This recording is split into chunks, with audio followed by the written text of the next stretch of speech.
Hello, everyone. Good evening. Good afternoon. 18 hours. 18 hours, that's the average an employee in Germany is spending for education pay per year. So almost the conference. And out of these of your 18 hours, you're spending 30 minutes with me. So I'm absolutely thank you. Thank you for being here. I know it's a long day. I see curious faces, but also some tired faces. Some of them are waiting for to get released from today's things. I also would like to thank world-class business leaders for inviting me today, very especially Michael Reiser, who brought me here so that I can share my learnings about HR transformations. So my name is Patrik Steiner, and as you can hardly hear from my accent, I am from Austria, from a city called Graz, and very few of you may have heard from Graz because of its soccer team. Of course.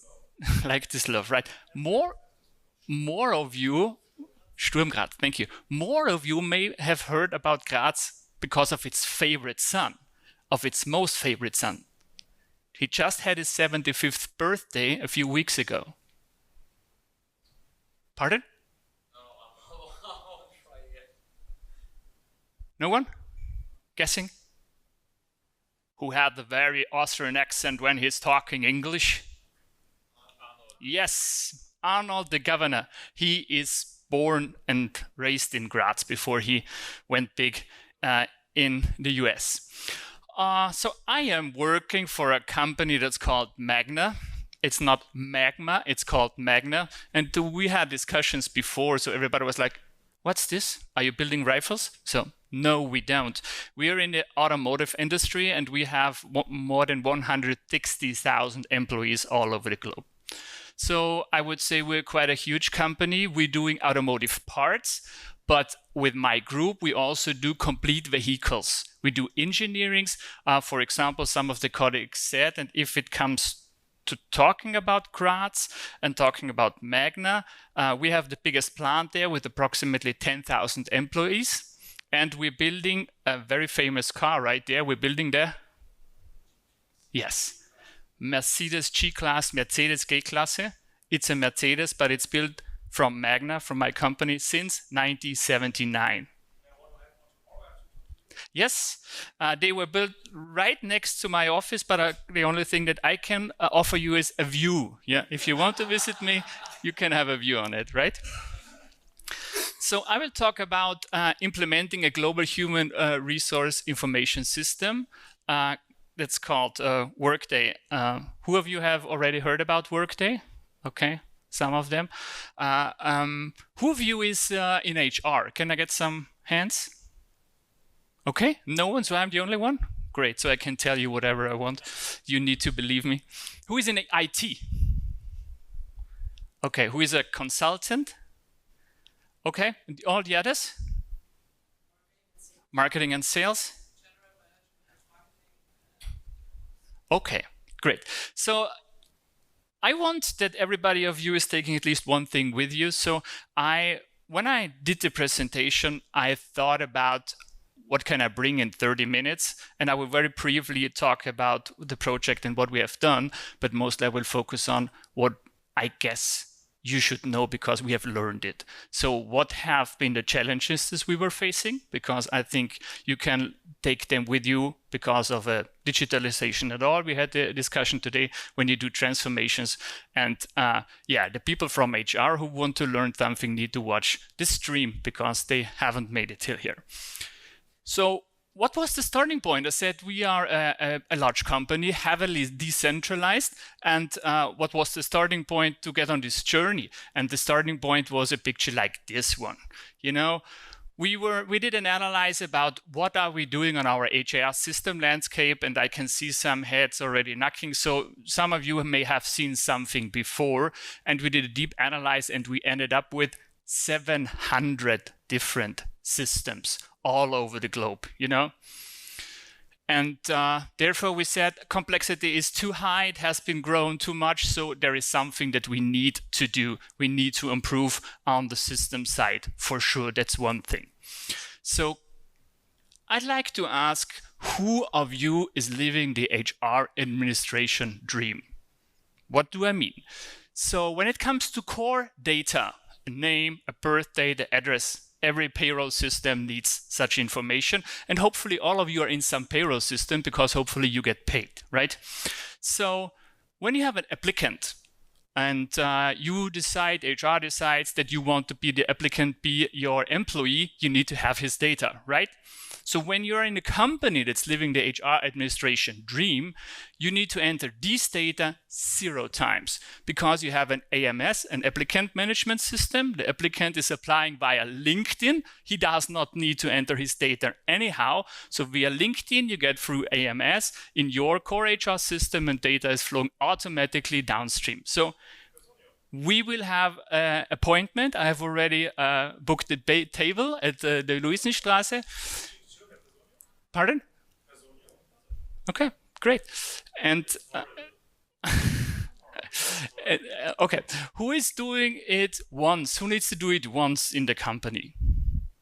One time. So somebody is applying and then you need to enter data in your system. Yeah, that's the dream. That's great. But you're okay now. Now I want to know it from the others. Who needs to do it twice? 3 times, 4 times, and think on all the Excel spreadsheets where you track shoe sizes and code sizes and training Excel files and whatever. 5 times, 6 times, 7 times.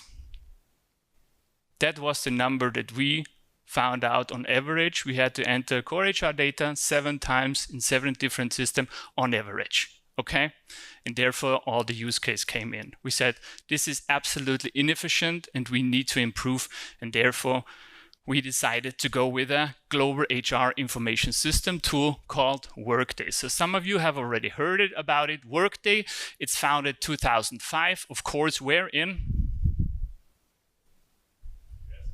California, right? So it's a software company. Everything is cloud-based. And for sure, it's one of the biggest competitor to the very famous German company with the 3 letters based in Waldorf, right? So they have a finance product, but we decided to go with the HR product. So we implemented different modules, core HR, benefits, onboarding, compensation, performance, whatever, succession, absence. And it was the goal to have everything at the employee's hands. So it's cloud-based, and now the employee can whatever request his compensation, request his absence on mobile phone. He got his payslip on the mobile phone. He can change his address, whatever. So everything is employee self-service. That's what Workday is about. What we are not doing is we're not doing payroll within the system. That's still something that needs to be done on a local base, and also time tracking. It's not part of our HR information system integrations. So how did we approach all these discussions? Has been started long before. I think in 2013, all HR came together and had discussions about how do we go and how do we approach all of this. And in 2018, a decision about what kind of vendor we want to go with. So the decision has been that we want to go with Workday.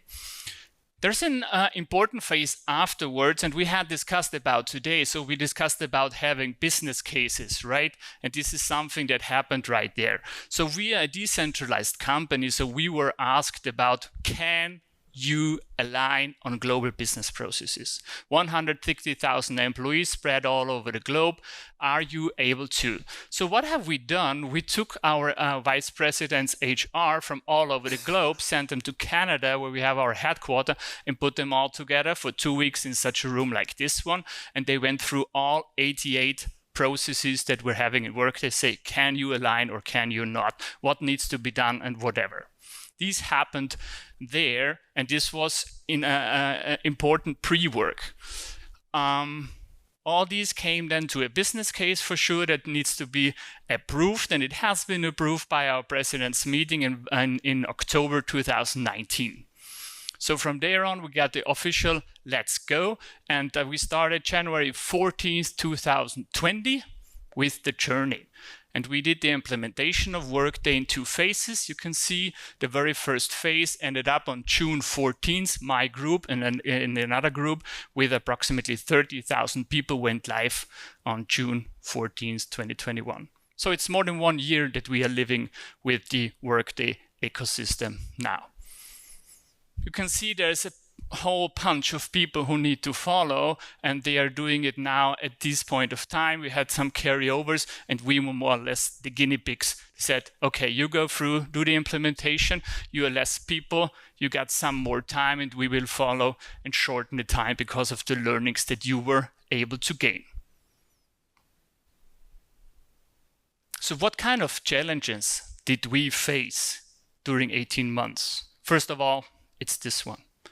We are a very huge company, you know. I mean, we talked to Lufthansa today. There are less people now than we are.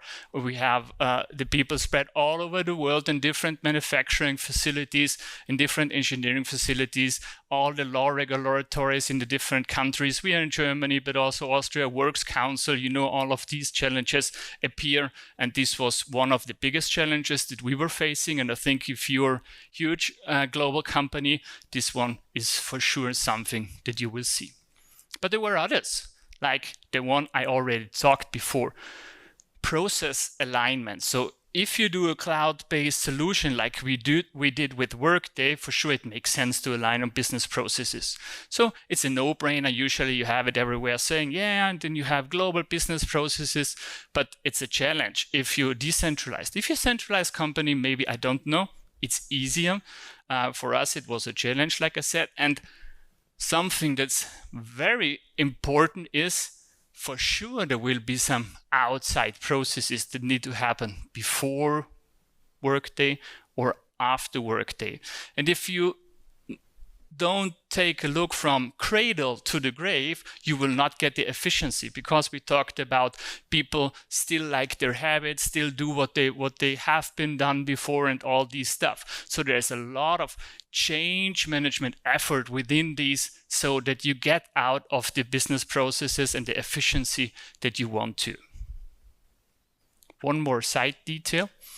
If you remember, I said we aligned on business processes in 2019, but we started the project in 2020. So we were officially not Workday customer when we decided the business processes. So we had no access to the system at all. So we have an implementation partner who showed us what does it mean, but we were not trained on the system, and it was heavy to decide what needs to be done and how we want to do it without knowing the system, right? Second, IT is there for sure. For all those guys, it's very obvious. It's all about data. If you're from HR, usually you get into HR because you like people, not because you love data, right? So this is one of the challenges that we were facing, as also standardized data set.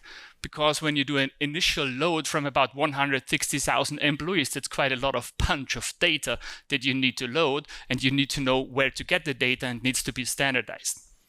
Also, you need it for reporting reasons and for KPIs. In China, for example, women, if they are pregnant, they're officially not going on leave because they get a minimum still paid from the company.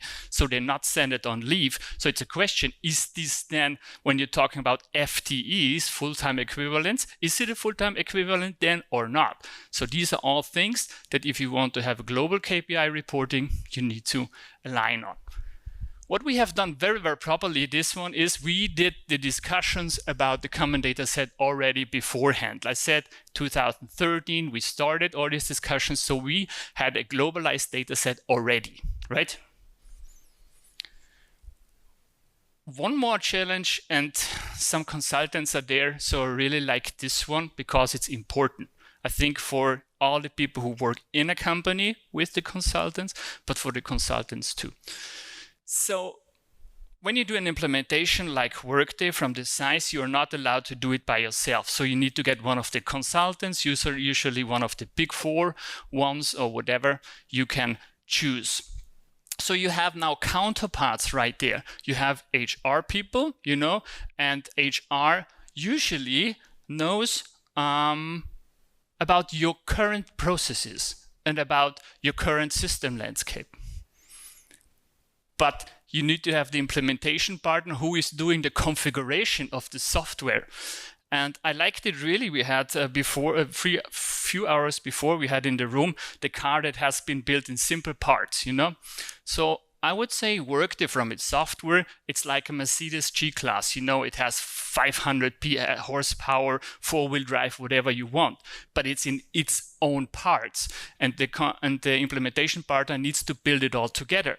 So the implementation partner is asking you, the HR colleagues, how do you want the pressure pump of your oil pump or whatever? But so to say, maybe we were used to drive a Fiat Panda, you know? So sometimes we did not understood what the question is all about, and we were living in our own old world. So there is a gap in between. And I really like the saying today, it was from our colleague in Lufthansa, saying, what's the smallest product? Start from small. So a Workday, it's a huge software. You can do a lot of things. So, but independently, you should start with a small set, saying, okay, that's the governance, that's where we want to start. This is what we want to do from an HR perspective. You can still have processes, and you will, that are still outside of your system because they are too complicated. You start small, and then you take more and more and more processes into your landscape. And therefore, it's important that you have a roadmap in place, right? Where do we want to go? Two more things that's important if you decentralize company, the service model, of course. If it's a centralized system, you need to have system administrators, but also important, what's the decisions about if you want to change a process? Who can do, who is allowed to change the system at all? So there is something that's a question, is your company willing to align on a centralized approach? Imagine 340 different divisions all over the globe were used to do what they want to do. And then you go and say, now we got one global process, right? So that's a huge challenge. And the last one I really like, because we talked a lot about transformation. And an HR system for sure brings a lot of transformation, and for sure it's changing what employees in HR need to do. So I don't know what's in your companies or what you have seen. So in some companies, if you wanted to change something, for example, your address or whatever, you knocked on the door, HR opened, you go there, said, I have my letter or whatever, you sign something, you give it to them, they're going to do a copy of it or scan it, whatever, and then they enter the data manually in the systems. With this system, everything is online now. The employee is doing it by himself, and he's just taking a photo and sending it. So the whole work of HR changed. And therefore, it's absolutely necessary that you have an HR upskilling project with it. You need to say HR, hey, this is the future. This is what we want you to do. You need to get rid of these administrational tasks. We want you to be business partners. We give you all the tools that you can support top management from eye level to eye level. And then they're going to say, hey, that's great. I want to get rid of all the processes, because otherwise they would say, yeah, but I've done it always that way and I loved it. So why do I need to change? So you need to give them a new dream, a new vision, and say, hey, folks, this is where we see you. And you have the potential, and we will upskill you to this highest level. So these were the challenges. Coming to the learnings, I wonder who of you have ever heard about Paul Watzlawick? And you can hear it from its name. It's a typical Austrian. So you did? Some of the others? No? Paul Watzlawick is I think, very famous psychologist, Austrian, but he also had to go to California for sure to grow big. And he wrote a book that I would really recommend. He wrote a book that's called Anleitung zum Unglücklichsein, and Guidance to Unhappiness. And as a psychologist, he decided to do an paradoxe intervention. So I also thought about this may catch your attention because I know it will be very late and you will be maybe tired or need to do some emails, whatever. So I decided to make my top 10 if you want to fail in a digitalization, right? So my very first one, if you want to fail a digitalization, especially when it comes to HR, you need to see your department HR as the center of the universe. You know, everything needs to be around you. If something is tough for others, you don't care. It needs to be simple for you because you have so many things to do. You are so stressed. You have too less employees, too less manpower. Please absolutely focus on your department, right? The next one I really love, and that's more that you can do on general level. It's absolutely necessary that all the decision makers and all of you need to constantly tell people that everything is wrong today and everything must change. It cannot go on like this, you know? Because this is really bringing motivation down. People would say, oh my God, I've worked here for 15 years and everything is bad, everything is worse, I did everything wrong. So if you really want to fail big time, that's really a great thing, right? The next one, we have already talked about it. I'm happy that we have IT here because I'm HR and that's really a nice position. I'm just like, yeah, we got a great system. I remember sales presentations saying everything will be great, so we can improve in our processes and IT will take care about it, right? The next one, it's a no-brainer and everyone now will say, Mr. Steiner, come on, that's boring. So we know for sure that we should not respond on every individual need when it comes to standardization, right? We know that we should not give maximum leeway. But if it comes to the really nitty-gritty, if you go really in the discussion with your division in China, whatever, Austria, Germany, Italy, and say, hey, we have a standardized approach and we need you to follow, then all of you know that this one is really a hard one, right? This one we have discussed today. All the managers are very busy, okay? So they need to go to the customers. They need to take care about others. So if you do any system testing, whatever, please leave them alone.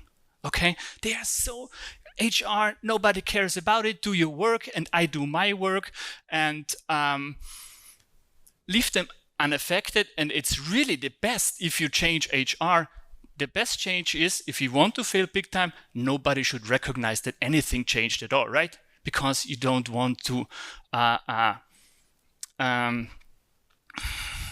get the management into things they may not interested in. I got some more, right? So from my point of view, if you want to fail big time, you should not communicate that there's a roadmap that you need to follow, that it's a lot of work to go there. You should communicate, we have a great product and it will work from the very first day and you need to set the bar absolutely high, okay? And for sure, it would never happen to me. Maybe it had happened to one of my friends, but such things would for sure not happening because I know how digitalization needs to be done, right? Number 4, if possible, and I really like it, and that's one of my favorites, if you want to fail big time, you need to do several projects at the same time. And if you want to be a pro in a failing, then you do an HRIS implementation and a payroll software system at the same time, okay? That's absolutely something that will lead you to a very big fail, right? 3 more things to say. So in German, we say the Stockhaltplätze. Okay, maybe. Okay. How do you say in German? Auf dem Podium, alles klar. So, auf dem Podium begrüßen wir recht herzlich. Nummer 3, hang all decisions to the very top management level. You know, we have heard it. So they are the bosses, they know what to do, they get a lot of money, so all the decision needs to be done on the very, very top level. And if something went wrong, you can always argue, it has the boss been decided, right? Number second, it's a no-brainer, and everybody will like, come on, Mr. Steiner, that's really boring. We know all of this. But I can tell you from my experience, it's one of the hard ones. So if you really want to fail big time, you take the processes that you're having today and build them one by one in your system, you know, because we have always done it that way, you know. The proof of concept has been made after the war, okay? So why do you want us to change? And it's really great to have a digitalization, but please, it needs to be the same that we have been before, right? And there is one argument, the last stand, one argument that you will always get when you're into discussions about that something needs to be changed.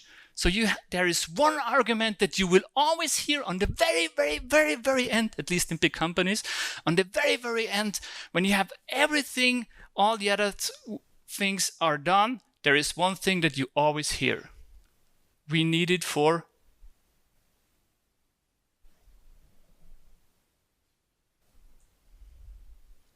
audit reasons.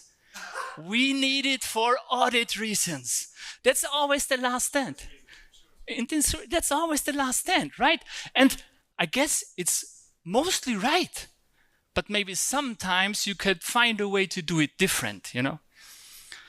So, and the very end of my guideline to a failed digitalization, it comes to the one that I have said on the very beginning of this one. It's the one that you need to forget your company's business, right? You need to forget what you are contributing, what your department is contributing to the business needs. You don't care about the manufacturing guys. You don't care about the engineers. Don't care. It's you, HR, you know? All the transformation is about you and needs and helps you. So, and when I now look in your faces, I see absolutely this has never happened in your company. I absolutely know. Maybe in one of your former company, maybe one of your friends' company, but for sure not in yours. Therefore, I'm absolutely sure that the digitalization in your companies will go on. So for sure, it also didn't happen to us. So there were some goals that we were able to reach. So with the phase that we had, we did it on time, we did it within budget. We were able to align on business processes. We had a lot of people involved and did a lot of integrations. So pictures say more than words, and this is what we achieved so far. And is the journey over? We said today, no, it's not. So what am I taking with me? Digitalization, it's great. It's a lot of fun. It's a lot of tough work, for sure. Is it over now? No, it isn't. But yeah, it makes fun. I hope that your project also go on. So very briefly, my insights from what I have learned. I know we have this Q&A and I'm looking forward to have some more discussions today. I will be also available tomorrow. I'm also available via LinkedIn. I hope to stay in contact with you. There's so much things I need to share and we need to share. So therefore, I'd like to thank you for your patience and yeah, I wish you a happy Workday.